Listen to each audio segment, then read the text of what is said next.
സംസ്ഥാന സർക്കാരിന്റെ 4ാം വാർഷികത്തോടനുബന്ധിച്ച് വൻതോതിലുള്ള സർക്കാർ പണം ദൂർത്തടിക്കുകയാണ്.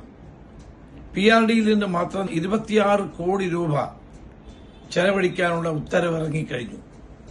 കിഫ്ബിയിലൂടെ ഓരോ ജില്ലയ്ക്കും 10 കോടി രൂപ വെച്ച് കൊടുക്കാൻ ഉള്ള ഫയലുകൾ തയ്യാറാകുന്നു എന്നാണ് അറിയുന്നത്. ഇത് പഞ്ചായത്ത് തെരഞ്ഞെടുപ്പിലും അസംബ്ലി തെരഞ്ഞെടുപ്പിലും വരുന്നതുകൊണ്ട് ഖജനാവിലെ പണം ധൂർത്തടിക്കുന്ന ഒരു വലിയ പാഴ്വേലയായിട്ട് ഇതിനെ കണക്കാക്കേണ്ടി വരും.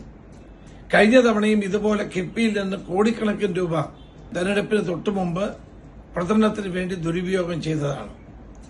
ആശുപത്രികളിൽ മരുന്ന് പോലും വാങ്ങാൻ നിവൃത്തിയില്ലാത്ത കാലഘട്ടത്തിലാണ് റാങ്ക് ലിസ്റ്റിൽപ്പെട്ടവർക്ക് നിയമനം കൊടുക്കാതിരിക്കുന്നത് സാമ്പത്തിക പ്രതിസന്ധി മൂലമാണ് എന്ന് പറയുന്ന ഗവൺമെന്റ് ഇത്തരത്തിൽ വൻതോതിലുള്ള ധൂർത്ത് ഉണ്ടാക്കിക്കൊണ്ടിരിക്കുന്നത്.